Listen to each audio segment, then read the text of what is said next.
Fala pessoal, estou recebendo aqui hoje Rafael Teles, grande amigo meu, fisioterapeuta, a gente estudou junto, a gente trabalha junto e eu trouxe ele aqui para falar sobre um assunto super legal. Conta aí, Rafa. Então a gente vai falar numa série de vídeos sobre as principais lesões na corrida, o entendimento dos mecanismos de lesão associados a cada uma delas e espero que vocês curtam. Para dar início a essa série, hoje a gente vai falar sobre o entendimento geral das lesões na corrida.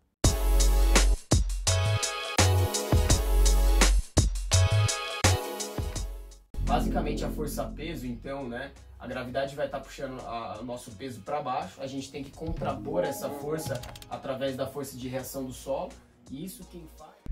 Vamos tomar essa linha então, já entendeu a referência, tanto para quem não tem ideia nenhuma do que é a corrida necessariamente, quanto aqueles que já têm alguma relação. Agora vamos dar uns exemplos do que pode fugir disso. É comum a gente ir no parque, a gente que treina também, e sempre está lá do lado do Ibirapuera e ver algumas corridas que fogem bem disso que a gente está falando, da linearidade. Pensando em alguns aspectos ainda do ponto de vista macro, eu vou citar um que me chama sempre bastante atenção, aquele cara que corre meio que saltando, você vê ele passando muito tempo no ar e agachando e cedendo muito no chão. Isso pode estar relacionado com a sobrecarga, né? A gente sabe. Quais outras versões que você costuma ver que também podem ter alguma versão de sobrecarga, assim, por sair e ter essa fuga da linearidade? Então você citou o corredor que afunda muito, que cede muito para a gravidade. Uma outra versão seria alguém que nem cede tanto para a gravidade, mas ele salta muito, Então ele passa muito tempo voando e o tempo de contato até que é curto, Então isso acaba variando um pouco nas estruturas que vão sofrer a sobrecarga, Acho que é bem legal da gente já entender isso, que são dois tipos de oscilações que têm relação com o deslocamento vertical, com uma oscilação que a gente chama de crânio caudal.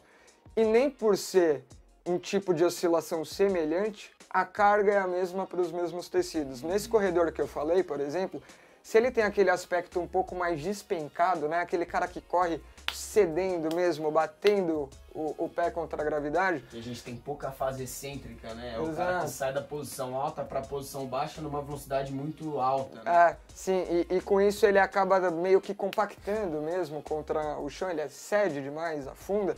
A gente vai ter ali um componente que com certeza tem uma sobrecarga grande para as estruturas que são um pouco mais passivas do ponto de vista estrutural, como osso, como articulação, às vezes até mesmo no extremo, para aquele cara que cede muito, um estiramento muito grande de tendão, É clássico aquele cara com dor no tendão calcâneo, com uma lesão, uma tendinopatia, por exemplo, que tem a fricção ali do tendão no tubérculo do calcâneo, Então, esse perfil de lesão provavelmente vai ser diferente do cara que corre saltando, que também oscila vertical. O que vai acontecer com esse cara? Então esse cara, então são dois corredores, oscilam no mesmo plano. Esse cara que salta mais do que afunda, geralmente ele vai ter acometimentos mais no sentido de sobrecarga músculo-tendínea, Principalmente pela ação concêntrica bastante exigida, Então é aquele cara que demanda muito de uma pliometria que muitas vezes é desnecessária na corrida, Então a gente aqui já entendeu meio que uma versão dos deslocamentos mais grosseiros, que a gente está chamando de macro, que pode acontecer na corrida. Só que não são só esses, A gente pode ter, nesse plano que a gente falou, que a gente enxerga principalmente na vista lateral, que é o plano sagital, mas tem outros desalinhamentos que podem acontecer, Então, aquele cara que corre muito rodando, provavelmente ele vai sobrecarregar outras estruturas e diferentes dessas que a gente conversou. Você pode citar mais algum exemplo aí? O que você acha?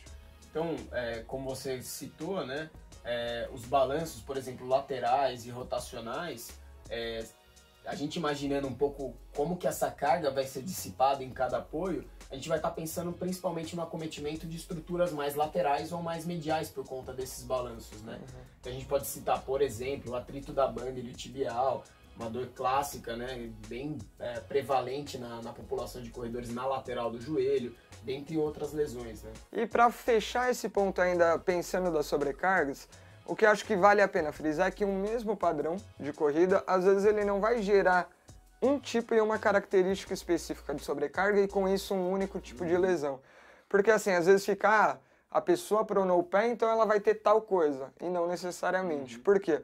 Se a gente pensar nesse próprio exemplo da pronação do pé, não sei se você concorda comigo, mas a gente tendo um movimento que ele é combinado nesse plano frontal, no tornozelo ali a gente vai ter estruturas mais mediais que acabam sendo um pouquinho mais estressadas por conta de tensão, né?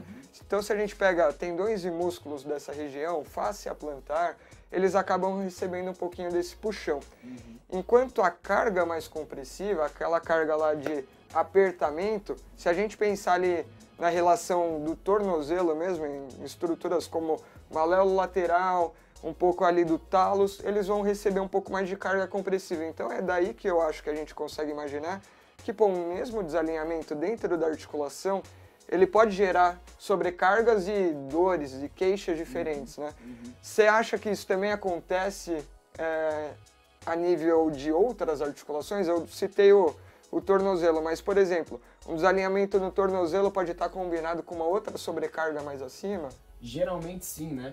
Porque quando a gente olha para o tornozelo, geralmente é a via final da cadeia. Então, quando a gente está olhando para uma pronação do tornozelo, vamos tirar a lupa um pouco, né? Citando o nosso mestre Cássio, vamos tirar a lupa e tentar observar o que está acontecendo acima do tornozelo. Então, a nível de tronco, como esse tronco está alinhado? De repente, ele está com uma inclinação importante lateral e isso está levando o tornozelo a ceder medialmente, né? Então, da mesma forma, nas articulações mais superiores, a gente pode pensar dessa maneira. Um quadril em que está cedendo muito com inclinação, você vai ter estruturas mais laterais que vão estar sofrendo tração, estruturas mais mediais que vão estar sofrendo compressão, e isso em outras articulações também. Agora, como que a gente mensura isso? Como que a gente identifica, né? A gente sabe que saiu da linearidade, a gente pode ter alguma consequência, seja de ineficiência. Bom, encerramos então nosso vídeo por aqui. Não dá para concluir esse assunto todo em um vídeo curto, então provavelmente vai precisar de mais coisa, mas já dá para dar um panorama geral. Eu agradeço demais sua presença aqui hoje. Franco. Obrigado mesmo. Espero que vocês tenham gostado e fala aí, se o pessoal gostou, o que ele faz? Se inscreve curte. No canal, curte, clica no sininho para ativar as notificações. Isso aí. Boa, valeu pessoal, até mais, muito obrigado pela participação. Tchau, tchau. Obrigado.